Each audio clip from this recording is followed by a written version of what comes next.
What's up, everyone? Welcome to Sports Grind Season 4, Episode 6. My name is Tyler Wargo, and we haven't been here in such a long time, so I'm glad to be back here. Last time we were here, we were talking about the NBA Finals, the Golden State Warriors beating the Celtics, and now NBA started back up 2 weeks ago, so it's kind of been a minute, but we're back, and we're going to be talking about the World Series recap, NBA action from last night, NFL from Week 10, and NHL on the ice action. So a lot to talk about, so without further ado, let's get right into it. So, Phillies versus Astros. Houston won the World Series. Houston Astros are your World Series champs, and nobody's happy. It was America versus Houston. Really, the only Houston Astros fans there was the people living in Texas. Everyone else loves the Phillies. So, having the Houston Astros win 4-2, no one's happy about it besides Houston fans. MVP was Jeremy Pena with 10 hits, 1 home run, and 3 RBIs. Now, I thought all along the Phillies were going to win the World Series. Ever since they had that really hot playoff run, I thought they were going to really go far in the World Series and win the whole thing. And, well, they didn't. They literally, they sold the game. They had it all the way to Game 3, and then they gave the last 2 games to the Astros. So I don't know what happened. People say it was the fielding. The hitting was there, but there was no fielding. The pitching was really bad. The relief was not on their A game. So all around, it was really bad, and it was really devastating for a lot of fans and for Philadelphia. So now the question is, could the Phillies have won if they didn't have such a bad those last bad 2 games? They probably could have done so good. They could have won the whole thing. I think everyone thought that they were going to win. I kind of told this a lot. I've kind of said this a lot, and that was how the Phillies remind me of the Celtics. Now, why do the Phillies and the Celtics have some things in common? Well, like the Celtics, they have such a good playoff run. Matter of fact, sweeping the Nets, being that good of a team that they were all the way until the finals, and then losing to the Golden State Warriors. That's exactly what the Phillies did. They had such a good playoff run until they got to the World Series, and they just lost it. So, we've been seeing a lot of upsets in sports history as of late. Especially in the NBA Finals and now in the World Series. We have just been seeing a lot of upsets. So the last question I have about the MLB World Series is, are the Astros going to be still underrated heading into next season? The Astros never had that much attention heading into the World Series. Nobody cared about them. Everyone cared about the Phillies, the Yankees. They cared about all these teams and the Padres. But no one really kept an eye out on the Astros. No one really. I don't think we saw so much fans like Astros. They all like the other teams. So seeing the Astros be the underdog, winning the World Series, good for you. I think they're still going to be underrated. I feel like after this year they're going to be forgot about again, and I don't think they're going to really have that good of a run as they did this season. So we now take over to NBA action. From last night, Nets take the close W in Portland, 109-107. Kevin Durant had 35 points as usual, 8 rebounds and 2 assists. Nets are now 7-9. Trailblazers are 10-5. Trailblazers, another underdog team. Trailblazers had a really bad season with Damian Lillard last season. This season, they're finally stepping up to the plate, and that's what's great about them. As for the Nets, yes, they got a win last night, but they've been losing a lot of games as of late. They're not as hot as they used to be. They're now falling back in some games. They're 2 games behind of a win streak right here, but they're losing. So can the Nets regain focus and have more wins? I don't think they can. They lost their coach. They lost Steve Nash. They lost Kyrie Irving. They're just going through a drought right now. Ever since the Nets there's been so much controversy in the Nets team. There's just been so much going on. With the coach being fired, Kyrie Irving being fired, no one can step up right now. So I don't think the Nets are really going to be able to regain focus. This is not their year. They got to step up, get a good coach. They got to work something out. Because now I've heard that Kevin Durant also wants to leave the team. So now they're really not doing well. All they have to rely on is Ben Simmons. Now, forget about the Nets. Let's look at the Trailblazers.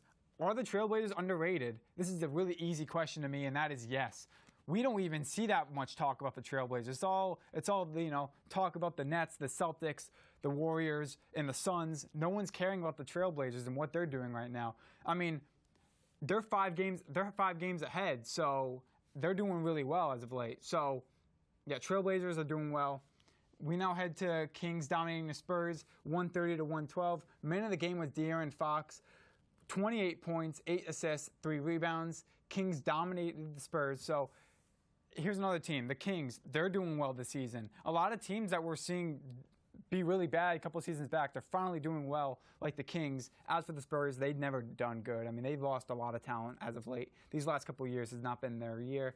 But yeah, the Kings being able to surpass the Spurs, win a couple games. They're on a 5-game win streak. They're doing well. I think they're going to be able to keep it up. But I just think what they got to do is keep De'Aaron Fox healthy and definitely their guards. Now, yeah, that's pretty much about the Kings keeping it up. Pistons lose yet again against the Clippers, 96 to 91. Pistons are 3-13. They are really bad. I mean, this is insane. I mean, the Pistons, we thought that they would at least have a better season that they did last year. I think they're having a worse season that they've ever had. This might be their worst season yet. And I think right now they just need a build-up year. They need rookies on their team. Their players are getting injured. I mean, all around it's a disaster. The Pistons are last in the Eastern Conference. I don't even think they're going to be able to move up in the division. They're doing so bad. You don't even want to watch the Pistons right now. They're disgusting. Clippers 9-7. Clippers are 9th in the Western Conference. Clippers, they're not that good of a team. They're in a very hot conference right now, so it's going to be really hard for them to move up in the rankings. But they're definitely doing better than they did last year. They finally have Paul George healthy. Kawhi Leonard is injured for the whole season yet again. I don't know why, but they're injured again. He's injured again. So they really have Paul George still healthy. Keep him out there. They can keep him out here. Keep Andre Drummond out there. I think they'll be able to do well. Now, the question is not about the Clippers, but about the Pistons. Will the Pistons ever be good again? I mean, we really want the Pistons to step up. A lot of Detroit fans are really miserable right now. I mean, they don't even know what a good basketball game looks like. I mean, you go out to Caesar's Pizza Arena, and they're doing so bad. I mean, they're just like, I don't know. I can't imagine being a Pistons fan right now. I don't think they're ever going to be good again. They need a build-up season. They need to get a good pick in the draft, and that's how they're going to be good again. On the ice, NHL action. Devils win in overtime, 3-2, facing Maple Leafs. Bruins destroyed the Flyers in Boston, 4-1. Man of the game was David Krejci with 2 goals and 2 shot-on-goals. Like I said, the Bruins, where have they came from? The Bruins had been really good as of late. They've been really hot. They are first in the Eastern Conference with 15 wins and 2 losses. The Flyers are 7-7. Flyers are 6th in the Metro Division. But it's not about the Flyers. The Flyers, yes, they're keeping the wins and losses consistent.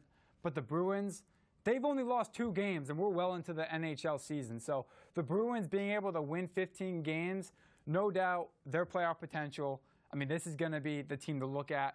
And I'm not going to be shocked if they make it all the way through the playoffs into the Stanley Cup final. They didn't do this well last season. Last season, they made it into the wild card race against the Capitals. So this time, being able to surpass that, be first place, is great. I think Boston's in a really good situation right now. I think they just got to keep it up. As for the Flyers, can they remain consistent with their wins and losses? Yes, they are 7-7. They can win games, they can lose games. They're that typical regular season team right there. But I think they can remain consistent. I think they can win more games than lose more games. I think if they keep Carter Hart healthy, Tony DeAngelo healthy, I think they'll be able to, run the puck more, stay away from the penalties. They'll be able to get the shot on goals. I think one thing that the Flyers need to keep in mind is they're very aggressive, and I feel like if you're aggressive on the ice, you win more games. And we see that from Tony DeAngelo. I mean, he had 2 shot on goals, no goals, but he was aggressive that night. We see the guy that has a chance to score is Tony DeAngelo. This guy is a forward on the ice. He's really good. He executes well. He's good defensively. So I think if you keep him healthy, stay aggressive, they'll be able to win some games. I think it's going to come for them. But right now, losing that game, it's not the end of the world. You're facing the Bruins. I definitely think you could pick it up.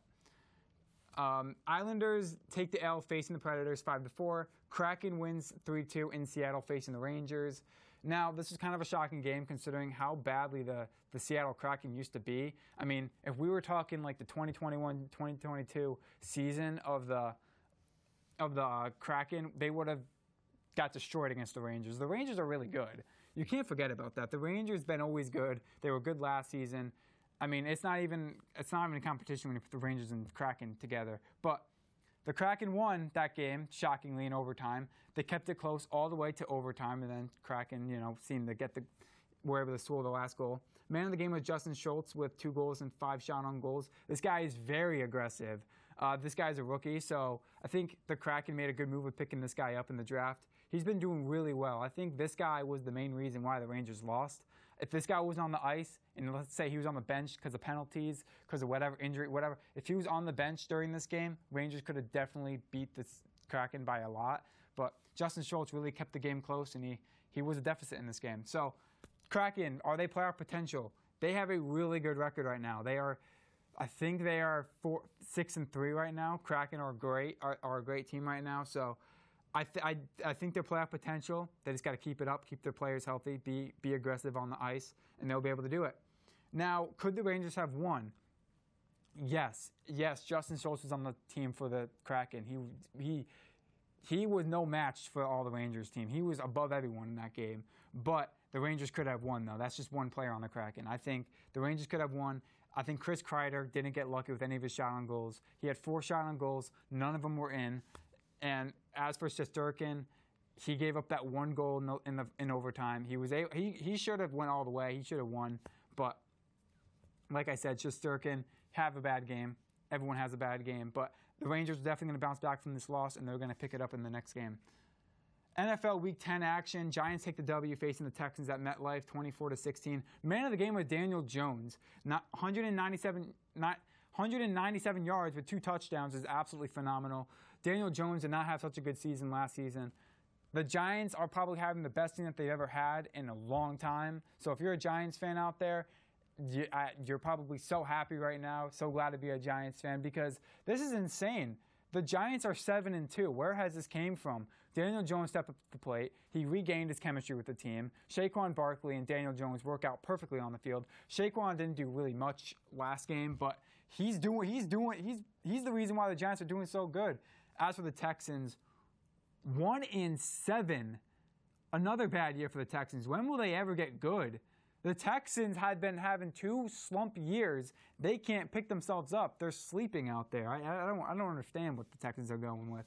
But it's not about the Texans. I don't think we care about the Texans. The Texans, they're probably going to lose the next game, honestly. They're not good, so let's not talk about them. But as for the Giants, Graham Gano had 1 for 1 for field goal, had 6 points. Graham Gano, another great kicker. One of the best kickers in the NFC East right now. Now, it's very close. If you want to talk about the NFC East, it's very close. Will the Giants surpass the Eagles? This is a good question. I will get to the Eagles, and the Eagles are now 8-1, and as for the Giants, they're 7-2. I think that it's possible, but I don't think it's going to be surprising if the Eagles still keep up their momentum because right now I don't know. It's too close for me to really say this stuff. But the Giants being 7-2 and the Eagles being 8-1, there's a possibility. But I feel like the Eagles are going to be able to stay in front of the Giants because the Giants do lose some games. They do suffer from a lot of injuries. A lot of things can happen. And plus, the Eagles have an easy schedule this year. The Giants have quite a hard schedule, so it's going to be hard for them to win a lot of games.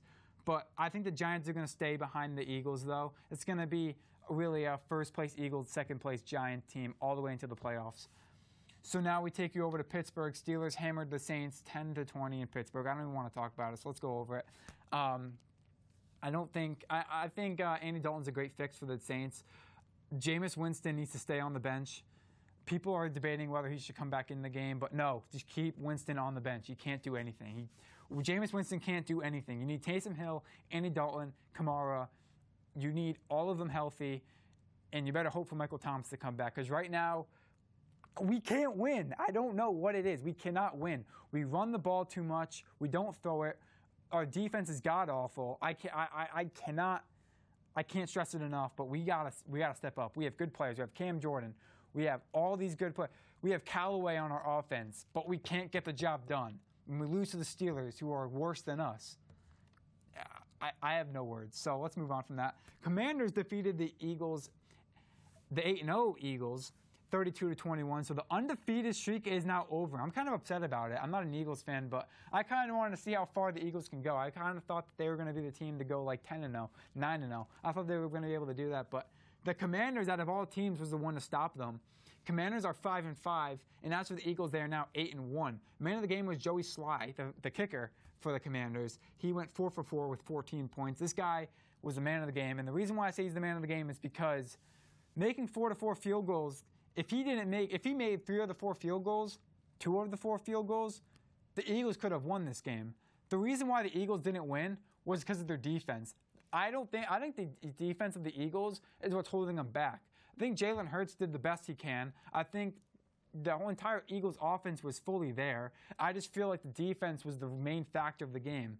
I mean, we just saw too much incomplete passes, all of this stuff that the Eagles could have prevented.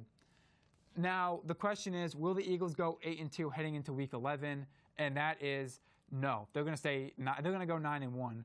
I think this is a little bit of a slump. I think this is one bad game they had. I don't think it's going to be the deficit of their entire week-long game. So I don't think they're going to be. I don't think nothing's going to harm them. I mean, yes, they lost this one game. They could lose again, but I don't think so. They had such a strong start. Just improve your defense. They picked up another guy, by the way. I don't know his name, but they picked up a guy for their defense. So hopefully their defense can maybe improve from this one bad game, and they can come back to it. I think it's possible. So there was a lot of teams that have gone 7-0, and when they lose that one game, they lose all their games. But I don't think that's for the Eagles. So now, lastly, we head to Week 11. Titans handled the Packers at Lambeau Field 27-17. Packers are really bad, and we know the obvious reason for that. That's because Aaron Rodgers does not have Devontae Adams with him anymore. He has no chemistry with his team. The offense is everywhere. Their play calling is really bad. The passes are incomplete. Aaron Rodgers just needs good players on his team. He's working with rookies right now. There is a veteran quarterback, Aaron Rodgers, working with guys that are not even new to this business. They come right out of college and they have no idea how to work with Aaron Rodgers. So, with that being said, Titans handle the Packers 27-17, and that's going to wrap up the show. Thank you guys for tuning into the Sports Grind Season 4, Episode 6. And yeah, bye.